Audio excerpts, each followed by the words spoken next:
नमस्कार। तो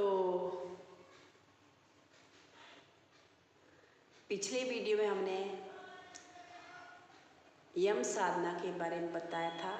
यम क्या है और उसके उपयंत्र क्या है। अहिंसा, सत्य, अस्त्य, ब्रह्मचर्य, अपरिग्रह, पांचों उपयंत्रों पे हमने काफ़ी हद तक चर्चा कर ली है। तो आज हम आपको बताते हैं नियम साधना। तो नियम साधना क्या है, पहले हम समझते हैं कि नियम क्या है। मनुष्य इस दुनिया में आया है और समाज बना है मनुष्य से, और इस समाज में कुछ नियम कानून हैं। बिना नियम कानून की समाज नहीं चल सकता है। तो नियम का अर्थ है विधि विधान या रेगुलेशन बोल सकते हैं उसको। अगर विधि विधान नहीं होगा तो मनुष्य अपनी धुन में, अपनी सनक में कुछ भी गलत कर सकता है, चाहे वो व्यक्तिगत जीवन हो या सामूहिक जीवन। तो व्यक्तिगत जीवन के उत्थान के लिए और सामूहिक जीवन के उत्थान के लिए नियम साधना का पालन करना बहुत ही अनिवार्य है। अगर नहीं करोगे तो समाज भी ठीक से, समाज में तरक्की नहीं होगी, प्रोग्रेस नहीं होगी, और इंडिविजुअल लाइफ में भी यानी व्यक्तिगत जीवन में भी उसका न प्रोग्रेस होगा, वो अधोपतन की तरफ जाएगा। बिना नियम के कोई किसी को भी मार सकता है, कुछ भी कर सकता है। अब देखोगे आप, यहाँ तक कि पशु पक्षी, यहाँ तक कि सूरज भी को देखोगे, सुबह अपने टाइम से उगता है, शाम को अपने से टाइम से अस्त होता है। उसका भी नियम है, उसका भी रेगुलेशन है। पशु पक्षी देखो, सुबह सुबह होते ही चहचहाने लगते हैं, अपने घोंसले से निकलते हैं, और शाम को संध्या होते ही अपने घोंसले में चले जाते हैं।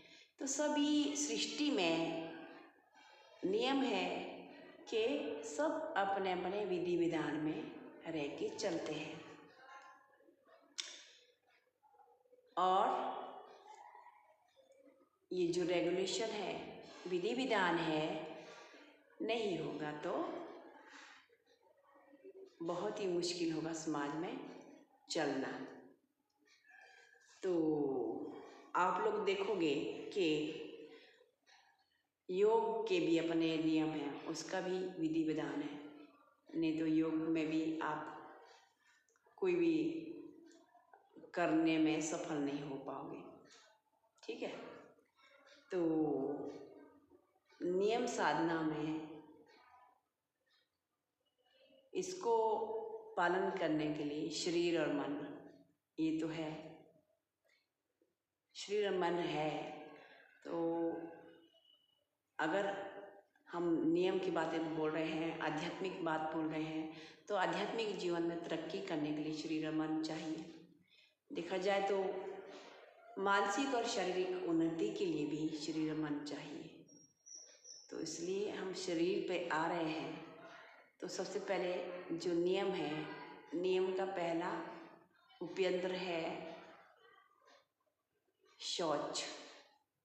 शौच माने क्या है? क्लीनलीनेस यानी सफाई। तो शौच भी एक्चुअली दो प्रकार का है।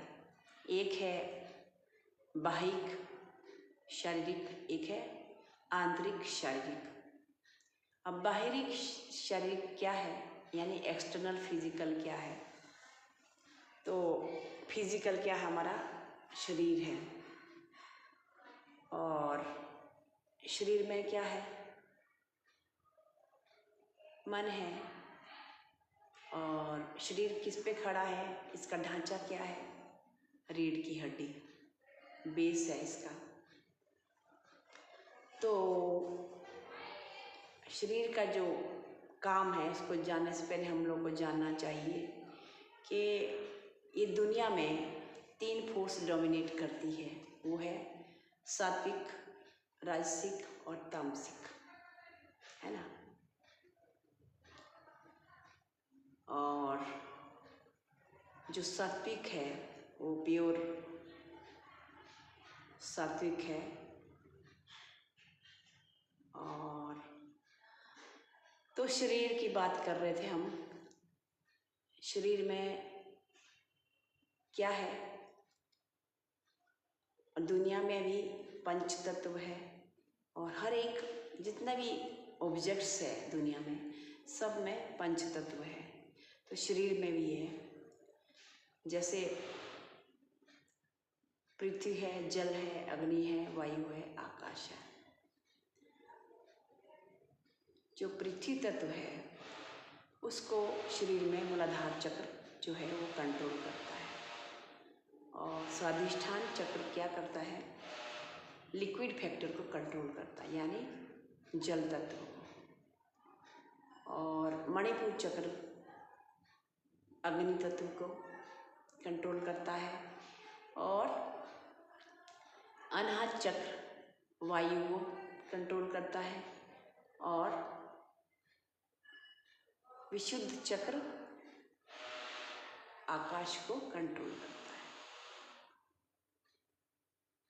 तो मूलाधार चक्र है कहाँ है, रीढ़ की हड्डी का जो टेल बोन है, लास्ट पॉइंट, वहाँ पे मूलाधार है, वहाँ पे कुल है, यानी जीव का मैं जो भाव है वहाँ पे है।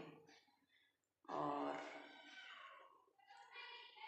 ये जो पांचों तत्व है दुनिया में और शरीर में, हर ऑब्जेक्ट्स में, तो ये अलग अलग जगह में, जैसे पृथ्वी तत्व है तो सॉलिड फैक्टर को कंट्रोल करता है, और जो जल है ये जितनी भी लिक्विड चीज़ें हैं, जूस है, पानी है, तेल है, सब लिक्विड चीज़ें हैं। और अग्नि तत्व में क्या है, अग्नि को कंट्रोल करता है। वायु क्या है, जो एयर है उसको कंट्रोल करता है। तो ये पांचों तत्व है। तो जब हम आपको बात कर रहे हैं एक्सटर्नल क्लीनलीनेस की, यानी बाहिक शौच जो है,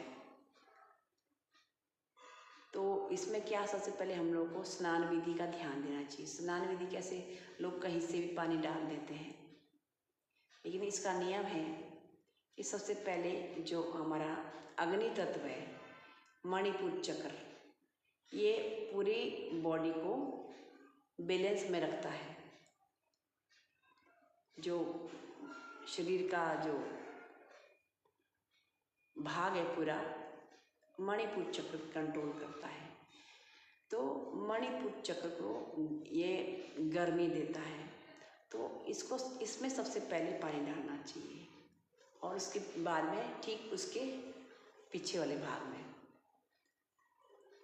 उसके बाद में मूलाधार चक्र को पूरी तरह से ठंडा करना है, और उसके बाद में शरीर के सिर के ऊपर से पानी डालना है। तो जब ऐसा करेंगे तो आपको कभी सर्दी भी नहीं होगा। सर्दी में भी नहाओगे तो आपको ठंडी नहीं लगेगी, सर्दी जुकाम नहीं होगा। गर्मी में भी नहाओगे तो आपको गर्मी नहीं लगेगा। पूरी बॉडी को बैलेंस में स्नान विधि करता है।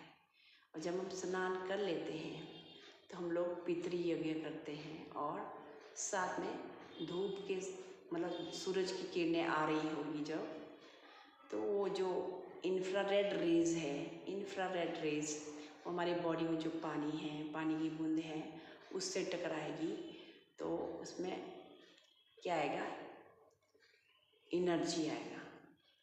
तो ये सिस्टम से जब करोगे तो ये एक्सटर्नल क्लीनलीनेस होगी।